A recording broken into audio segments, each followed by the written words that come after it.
Joining me now, Texas Congressman Roger Williams. He's a member of the House Financial Services Committee and vice-ranking member of the Small Business Committee.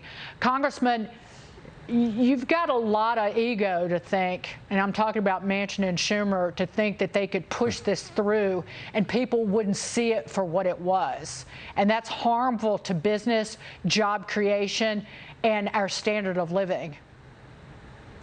No, it's just hammers small business in Main Street. I mean, as you know, Dagan, 75% of the workforce, 75% of the payroll is from small businesses. And when you look at this and you look at their raising taxes, you got 86,000 IRS agents. That's a good message to small business. And then eliminating carried interest. I mean, that eliminates any small business trying to save money so they can hire more people, increase buying product. Now they got to save money to pay the doggone taxes that they're not going to be able to pay in most cases. Right, and there's the study that was done that shows that almost 50% of this new tax, this is from the Joint Committee on Taxation, almost 50% is 49.7% of the tax, this minimum 15% minimum corporate tax would hit U.S. manufacturers. Well, yeah, manufacturing is going to get hit. Retail is going to get hit. This is a disaster created by these folks that just want to continue to print money. Inflation is not going to be affected, as you said earlier. What you have to do is you need to cut tax. I mean, when you cut tax, you put more money in the system. Businesses don't save, they spend, and you grow the economy. Like I said, now they're going to be saving money. They're going to eliminate payroll, save money so they can pay the taxes, and it's really going to destroy our economy, and it's going to make it harder and harder to frankly come back, because unlike in '81, I remember in '81 we had high rates, high inflation, but we had product to sell. The supply chain is eliminated now, so many of us, like me in the retail business, I sell automobiles, I'm a car dealer, we don't even have product to sell to claw us out of all this. So it's a disaster. If they don't know the fix for, just know the hammer small business, raise taxes, and that's not going to create more income, that's going to eliminate income. Did you vote in favor of that CHIPS bill, that semiconductor bill? Yeah, no, I voted against it because it's not broad-based enough. It doesn't give small businesses, tier 2, tier 3 suppliers, et cetera, a chance to make it. So I voted against it. It just was not broad enough for me. Well, it's too broad if you're worried about inflation, because it's a spinning boondoggle. Right. And even well, it is. Even Bernie Sanders voted against it. When you're on the wrong side, yeah, I mean, right? Bernie Sanders got it right. He said that Intel was trying to extort money from Congress. Yeah, and it's money we don't have. I mean, we're deficit spending, and you know this. When you deficit spend and print this money, inflation goes up, and that's what we get back to talking about. There's nothing to stop inflation right now, and that particular CHIPS bill will create more inflation with what I call funny money that we just don't have.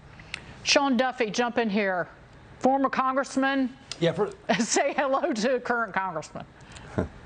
So first, Roger, I have to congratulate you. The Republicans won the baseball game on Thursday night. You're a star baseball player and coach of that team, 10-0. So congratulations on that first. Well done, Republicans. But my question for you, Roger, well, thank you. is I agree with you. We're spending way too much money. But Republicans are part of the problem. We had, the Senate basically approved this $280 billion CHIPS bill.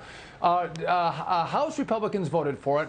On top of that, just a year ago, Republicans passed this $1.2 trillion infrastructure bill. So we don't come to the conversation of inflation with clean hands, because it's not a good argument to say just Republicans are a little bit better on spending than Democrats, but we're still really bad. What's wrong with the parties that they can't get spending under control and push back on Democrats and this $30 trillion in debt? Well, you're right. I voted against all that, as you know. But the problem is we need to treat our government like people treat their households. I mean, we can't go borrow money to pay for borrowed money. You've got to cut expenses. And as you know, Sean, there's a lot of people on both sides that don't want to cut expenses, and they get into the mandatory expense issue and all that, and debate and that sort of thing. Until we agree to really cut expenses and we're not going to bring inflation down. We're going to burden small business with Main Street with even more of a problem. But you're right. Both sides are wrong. We need to quit increasing debt ceilings. We need to quit spending. We need to cut like every household does. It's very simple. And but we don't have that right now. But I think come November, when Republicans take the House over, there'll be a much better, stronger motion and desire to begin to really try to cut expenses. We have to do it, or we're running into a situation where, as you know, GDP will not even pay our interest expense. Roger Williams. I don't know if Dagan knows this, Roger. Do you guys, Dagan, he's a car dealer, and these car dealers understand business and consumers really well, and that's why Roger is so great in the House, and other car dealers that we have as well do a fantastic job. I appreciate that, Roger.